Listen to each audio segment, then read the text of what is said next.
Selamat datang kembali para novelers di channel Bacain Novel. Kali ini Mimin akan lanjutin kembali bacain alur cerita novel Fernando Menantu Kaya Raya, sambungan dari video sebelumnya. Tapi sebelum itu, jangan lupa bagi yang belum subscribe silahkan di-subscribe, agar Mimin makin semangat upload alur cerita novelnya. Dan jangan lupa juga, aktifkan tombol loncengnya agar kalian tidak ketinggalan update terbaru dari channel ini. Selamat menikmati alur ceritanya. Bab 13.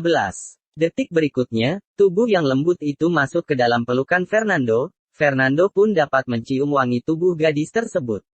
Apakah kamu baik-baik saja? Fernando bertanya cemas sambil memegangi tubuh gadis itu dengan erat. Lepaskan aku. Kalau bajuku kotor, memangnya kamu bisa menggantinya? Gadis itu meraung-raung dengan marah seperti kucing yang ekornya terinjak. Dia berusaha lepas dari pelukan Fernando. Baiklah, akan kulepaskan. Buat apa kamu berteriak begitu keras? Fernando mengerutkan kening. Dia sudah berniat baik untuk menolong gadis itu, tetapi malah diperlakukan seperti ini. Fernando benar-benar kesal. Fernando pun langsung melepaskan gadis itu begitu saja. Au! Gadis itu menjerit dan jatuh ke tanah karena dilepaskan secara tiba-tiba. Untungnya gadis itu merespon tepat waktu dengan menopang tubuhnya di tanah memakai kedua tangannya, kalau tidak dia pasti sudah jatuh. Dasar beresengsek, laki-laki macam apa kamu? Mana ada laki-laki yang memperlakukan seorang gadis seperti ini? Gadis itu berteriak frustasi, sama sekali tidak gentleman.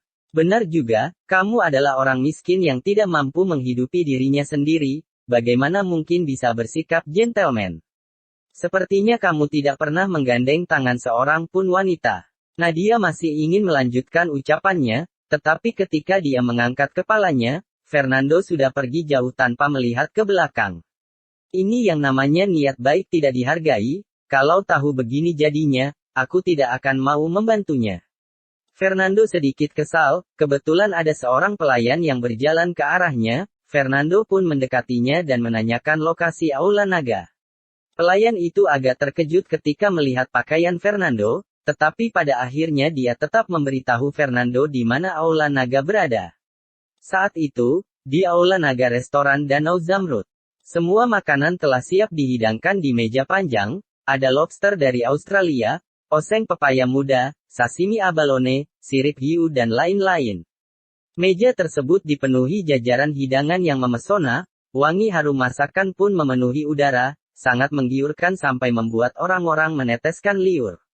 Kedua sisi meja panjang dipenuhi deretan manusia, masing-masing dari mereka menunjukkan ekspresi gugup, seolah sedang menunggu tamu kehormatan. Kenapa Pak Fernando belum datang? Kasril, Direktur Cabang Timur, terus-menerus melirik ke arah jam tangannya dengan cemas. Tahun ini Kasril berusia 50 tahun, dia telah bekerja keras siang dan malam selama bertahun-tahun demi memimpin cabang timur, akibatnya rambutnya pun memutih, membuatnya tampak seperti berusia 60-an. Meskipun begitu, dari tubuhnya masih terpancar wibawa yang sangat kuat, membuat orang lain menjadi segan. Ini adalah wibawa yang hanya bisa dimiliki oleh orang yang sudah lama menjabat di posisi tinggi. Krik. Tepat pada saat itu, pintu Aula Naga terbuka dan seorang pria muda masuk dengan ekspresi tenang. Pak Fernando. Mata Kasril berbinar, dia pun segera berdiri, dan membungkuk dengan ekspresi penuh hormat. Pak Fernando. Pak Fernando. Pak Fernando. Deretan manusia yang ada di kedua sisi meja juga berdiri dan membungkuk kepada Fernando. Maaf, saya datang terlambat. Fernando memandang semua orang dan tersenyum. Tidak apa-apa. Pak Fernando berkenan untuk datang saja sudah merupakan kehormatan bagi kami di cabang timur. Sebenarnya, saya tidak memiliki kepercayaan diri dapat mengundang Anda datang. Kasril tersenyum, sikap Fernando yang seperti ini membuatnya merasa sangat senang. Pak Fernando benar-benar orang yang rendah hati. Pak Fernando, silakan duduk, mari kita mulai makan, Kasril berkata dengan hormat. Fernando pun tidak sungkan-sungkan, dia langsung duduk di meja. Direktur, Nona masih belum datang, ketika Kasril makan, sekretarisnya datang dan berbisik ke telinga Kasril. Gadis ini, berani-beraninya dia datang terlambat. Bukankah aku memintanya untuk datang lebih awal demi menyambut Pak Fernando? Kalau dia sampai berani mengabaikan Pak Fernando, lihat saja bagaimana aku memberinya pelajaran. Kasril berkata dengan dingin sambil mengerutkan keningnya. Sekretaris itu sangat ketakutan sampai mematung di sana dan tidak berani mengucapkan sepatah kata pun. Kasril hanya ramah di hadapan Fernando, di hadapan orang lain dia selalu menunjukkan ekspresi sangar, terutama saat dia marah, ekspresinya akan membuat orang lain ketakutan. Kreet. Pada saat ini, pintu aula naga terbuka kembali, dan masuklah seorang gadis. Gadis itu berambut panjang bergelombang, dia mengenakan kaos yang memperlihatkan pusar indahnya, penampilannya sangat memesona, kulitnya halus serta cerah, dan sosoknya memancarkan gairah gadis muda. Nadia, kenapa kamu baru datang sekarang? Melihat gadis itu, Kasril langsung memarahinya. Ayah sudah bilang padamu untuk datang lebih awal demi menyambut Pak Fernando. Kamu malah membiarkan Pak Fernando menunggu begitu lama, bagaimana kalau kamu sampai membuat Pak Fernando marah? Gadis itu adalah putri bungsu Kasril yang baru berusia 20 tahun, namanya Nadia Sawat, dia sangat cantik mempesona dan merupakan gadis muda yang manis. Ayah, aku juga ingin datang lebih awal. Tapi dalam perjalanan, aku bertemu dengan orang miskin dia membuatku tersandung, aku sangat kesal. Kalau tidak, aku juga tidak akan datang terlambat untuk bertemu Pak Fernando. Nadia pun cemberut, teringat kejadian saat bertemu laki-laki miskin yang pakaiannya tidak lebih dari 400.000 itu, Nadia seketika merasa kesal. Oh, iya, di mana Pak Fernando? Mata Nadia pun bersinar lagi, dia melihat ke arah ujung meja. Detik berikutnya, gadis itu tercengang. Mustahil, kenapa orang miskin ini ada di sini? Nadia tidak bisa mempercayainya, yang duduk di ujung meja adalah orang miskin yang dia temui barusan.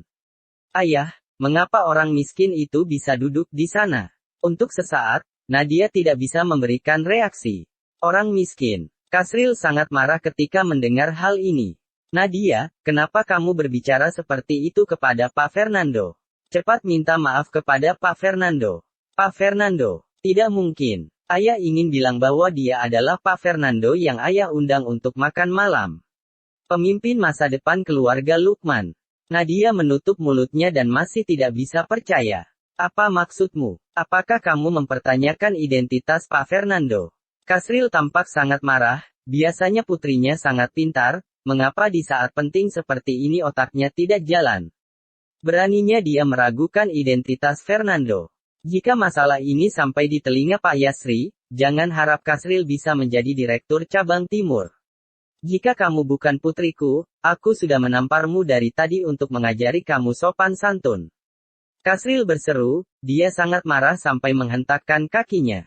Melihat kemarahan Kasril, Nadia akhirnya mengerti bahwa yang ada di depannya adalah tamu terhormat sang ayah, yaitu Pak Fernando.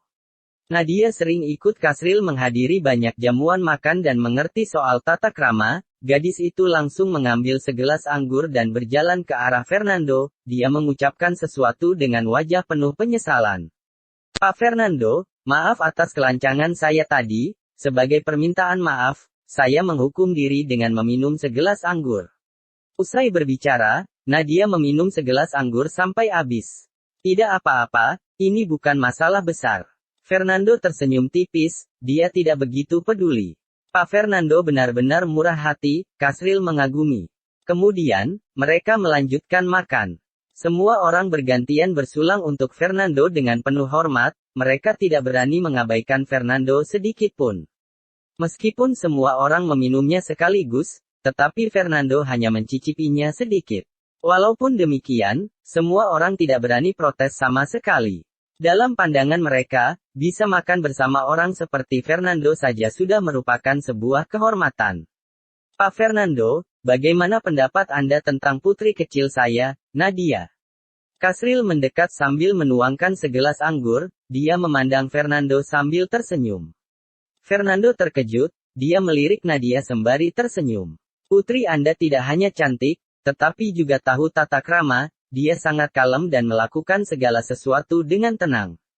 Fernando mengatakan yang sebenarnya, semua itu dapat terlihat dari perilaku Nadia barusan. Haha, Putriku pasti melakukan banyak kebaikan sehingga beruntung bisa mendapatkan pujian dari Pak Fernando, Kasril tertawa bahagia. Nadia, Pak Fernando telah memujimu, bukankah kamu seharusnya berterima kasih kepada Pak Fernando? Terima kasih, Pak Fernando, Nadia menjawab dengan pipi merona merah. Tidak masalah, Fernando berkata sambil melambaikan tangannya. Pak Fernando, jika Anda tertarik pada putri saya, apakah Anda bersedia menerimanya? Kasril tiba-tiba berkata ragu. Bersambung ke bab 14. Terima kasih masih mendukung channel ini. Sampai jumpa pada bab berikutnya.